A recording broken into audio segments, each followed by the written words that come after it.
જ્યોતિર્લિંગોનું વર્ણન કર્યું છે. છેલ્લે પેલી ભગવાનની જ્યોતિર્લિંગ છે સોમનાથ, જે સૌરાષ્ટ્ર પ્રદેશમાં પ્રભાસ ક્ષેત્રની અંદર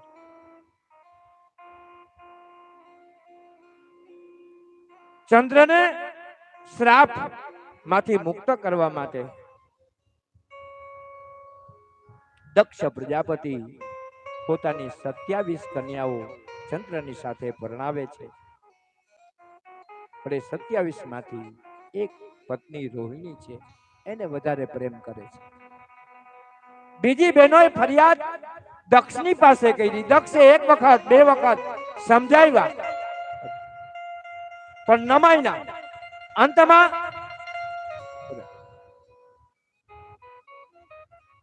દક્ષે શ્રાપ આપ્યો કે ક્ષય રોગ થાય, કુષ્ઠ રોગ થાય. રોગ થયા પછી ચંદ્રમાં બ્રહ્માજી પાસે જાય અને બ્રહ્માજી કહે છે કે પ્રભાસ ક્ષેત્રમાં જઈ અને ભગવાન મૃત્યુંજય મહામૃત્યુંજયના જપ કરો.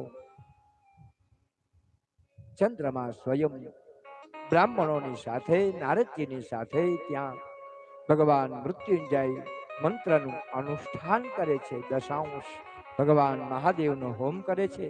3 કરોડ મંત્રનું આવર્તન 6 મહિના સુધી એ વ્રત કર્યું, જપ કર્યું, તપ કર્યું, જેના પ્રભાવે ભગવાન ત્યાં પ્રગટ થાય છે. હવે જ્યોતિર્લિંગનું નામ પડ્યું સોમનાથ. સોમનો અર્થ થાય ચંદ્ર. ચંદ્રનો નાથ એટલે એનું નામ પડ્યું સોમનાથ. બીજું ભગવાનનું શિવલિંગ છે મલ્લિકાર્જુન.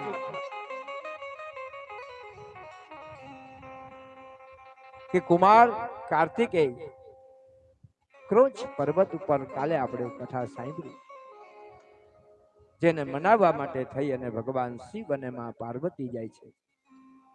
માં પાર્વતીએ મલ્લિકાનું સ્વરૂપ ધારણ કર્યું અને ભગવાન શિવે અર્જુનનું સ્વરૂપ ધારણ કર્યું.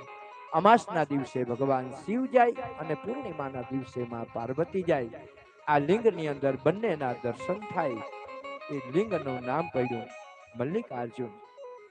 પછી મહાકાલેશ્વર ઉજ્જૈન્યામ, જે ઉજ્જૈનની અંદર પોતાના ભક્તની રક્ષા કરવા માટે થઈ અને ભગવાન પ્રગટ થયા. પોતાના ભક્તની રક્ષા કરી અને રાક્ષસનો નાશ કર્યો.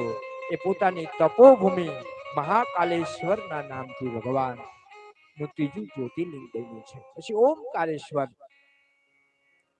જે બધી જ કામનાઓની પૂર્તિ કરનારું છે. ત્યાં 2 લિંગ છે. માતૃગર્ભે વસંતી હે મામ કે ગર્ભે મે પુના.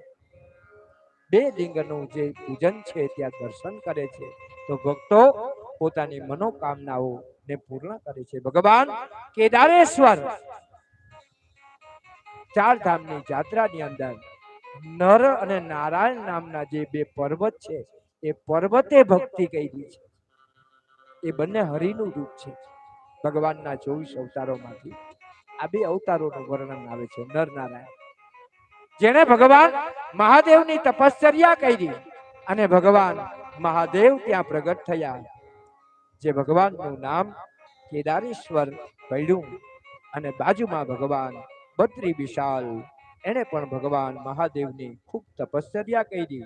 બદ્રી નો અર્થ થાય બોરડી. ભગવાન વિષ્ણુ તપશ્ચર્યા કરતા હતા. પછી શિયાળો, ઉનાળો, ચોમાસું બધું ઉપર આવે એટલે માં લક્ષ્મીજીએ વિચાર કર્યો કે મારા પતિની આવી પૂર્ણ ભક્તિ છે, હવે આ બધી ઋતુઓથી એની રક્ષા થાય. માં ભગવતીએ બોરડીનું રૂપ ધારણ કર્યું એટલે ભગવાનનું નામ પડ્યું બદ્રીનાથ. બદ્રીનો અર્થ થાય બોરડી. બોરડીના રૂપે માતાજી ઉપર છાયા કરી. શિયાળાથી, ઉનાળાથી, ચોમાસાથી પોતાના પતિની રક્ષા, પોતાની પતિની જે ભક્તિ છે એ પૂર્ણ થાય એમાં માં લક્ષ્મીજીએ મદદ કરી એટલે ભગવાનનું નામ પડ્યું બદ્રીનાથ. જેને ભગવાન કેદારનાથની ખૂબ તપશ્ચર્યા કરી છે. અને 4 ધામની યાત્રા પરમ પાવની છે, પવિત્ર છે. એ પછી ડાકીની અંદર ભીમશંકર, જે દીન અને હીન હોય એવા દુખિયાઓની વિપત્તિ હરવા માટે થઈ અને ભગવાન ભીમશંકર બન્યા છે ડાકીની અંદર. પછી વર્ણન કરે છે કે વિશ્વેશ્વર જે ભગવાન કાશીની અંદર જગતની ઉત્પત્તિની પહેલા ભગવાને જે નગરી બનાવી છે એ ક્ષેત્ર છે જેનું નામ છે કાશી.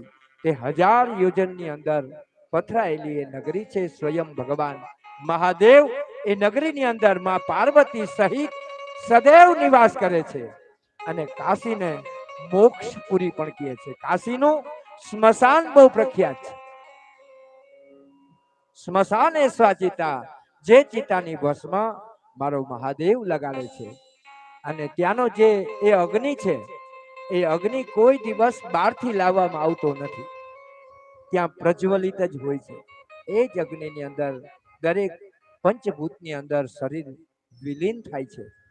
કાશીનો તો મહત્વ જેટલો કહો એટલું ઓછું છે. જ્યાં ગંગાનું મહત્વ છે, પછી ત્રંબકેશ્વર ગૌતમ ઋષિ ની પત્ની જેને પોતાના પતિ માટે થઈ અને પાણી લેવા જાય, પાણી દુષ્કાળ હતો, ક્યાંય પાણી મળ્યું નહીં.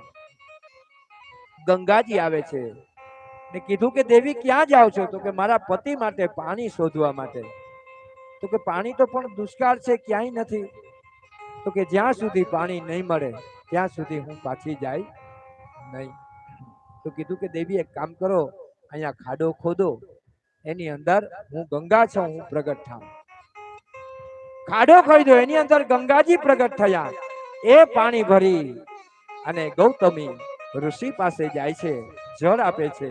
પણ જળ પીતા તો ખબર પડે છે કે દેવી આ તો ગંગા છે, આ કોઈ સામાન્ય જળ નથી. ક્યાંથી લાવ્યા? કોણે આપ્યું? તો કે હે મહારાજ, એ તમારી ભક્તિથી ગંગાજી પ્રગટ થયા છે. એને ન કીધું કે મારી ભક્તિ, એને કીધું કે નાથ, તમે જે ભક્તિ કરી છે ને એનાથી ગંગાજી પ્રગટ થયા છે અને એને મને જળ લઈ અને તમારી પાસે જવા માટેની આજ્ઞા કરી છે. આ પતિવ્રતા સ્ત્રી છે, પોતાના પતિની પ્રશંસા કરી. ગૌતમ ઋષિ ત્યાં જાય છે, ત્યાં સ્નાન કરે છે, પોતાના પિતૃઓનું તર્પણ કરે છે, પછી ત્યાં ખૂબ ભક્તિ કરે છે અને ગંગાજીને પ્રાર્થના કરે છે. ગંગાજીએ કીધું કે હે ગૌતમ ઋષિ, તમારી પત્ની 1 વર્ષની જો મને ભક્તિ અહીંયા આપે, 1 વર્ષનું તપ જો મને આપે તો હું ચિરકાલ સુધી અહીંયા રહીશ. ગૌતમીએ કીધું કે 1 વર્ષનું જો તમે અહીંયા ટકતા હો તો મારી જેટલી બધી સેવા છે એ બધી સેવા તમને સમર્પણ કરું. પોતાની ભક્તિ બધી ગંગાજીને આપી અને ત્યાં ગંગાજી પ્રગટ થયા. પછી તો ભગવાન ત્યાં ત્રંબકેશ્વર પવિત્ર સ્થળ ભગવાન મહાદેવ માં પાર્વતી સહિત ત્યાં પધાર્યા. એ પછી વૈદ્યેશ્વર મહાદેવ, વૈદ્યનાથ, ચિતાભૂમિ સર્વ પાપને મુક્ત કરનારું આ જ્યોતિર્લિંગ છે. જે કોઈ ભક્ત જાણતા જાણતા કોઈ પાપ થઈ જાય, વૈદ્યનાથના દર્શન કરે તો એના પાપનો નાશ થાય છે. પછી દારૂકા વનની અંદર ભગવાન નાગેશ્વર, દારૂક નામનો જે રાક્ષસ હતો, એને મારી પોતાના ભક્તની રક્ષા કરી અને પોતાના ભક્તે ભગવાનની પાસે માંગ્યું કે હે મહાદેવ, આ વનની અંદર તમે નિવાસ કરો. પોતાના ભક્તનો આગ્રહ માની અને ભગવાન નાગેશ્વરના રૂપે ત્યાં દારૂકા વનની અંદર પૂજાય છે. આ લિંગ ત્રણેય લોકની સર્વ કામનાઓને પૂર્ણ કરનારું છે.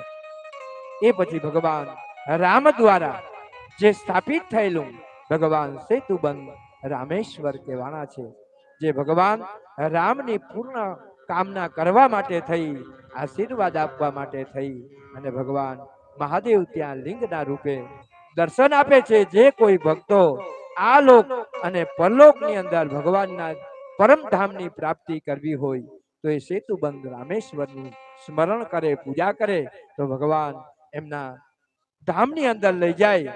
અને એમાં ખાસ ભગવાન મહાદેવના દર્શન છે મણિ દર્શન, જે સવારે 4 વાગ્યાના પ્રભાતના પ્રહોરની અંદર બ્રહ્મ મુહૂર્તની અંદર મણિ દર્શન થાય છે. તે રામેશ્વરના જો કોઈ માણસ દર્શન કરે તો એના સર્વ કામના પૂર્ણ થાય છે. એ પછી ભગવાનનું 12મું જ્યોતિર્લિંગ છે ઘોષમેશ્વર જે ભગવાન શિવના દર્શન કરવાથી સુખ અને સમૃદ્ધિની પ્રાપ્તિ થાય છે. તો આમ 12 જ્યોતિર્લિંગ, આમ તો ભગવાન શિવના અસંખ્ય રૂપ હર જગ્યા ઉપર, હર પથ્થર એવો છે કે હર પથ્થરમાં ભગવાન શિવ છે. હર કણ એવો છે કે હર કણની અંદર શિવ છે. આવો જીવ એવો છે કે ભગવાન બધેમાં વિદ્યમાન છે. આમ લિંગોનું વર્ણન શુતજીએ સૌનકાદી ઋષિમુનિઓને સંભળાવ્યું છે. આમ ભગવાનની કથા 12 જ્યોતિર્લિંગના નામથી પ્રખ્યાત થઈ છે.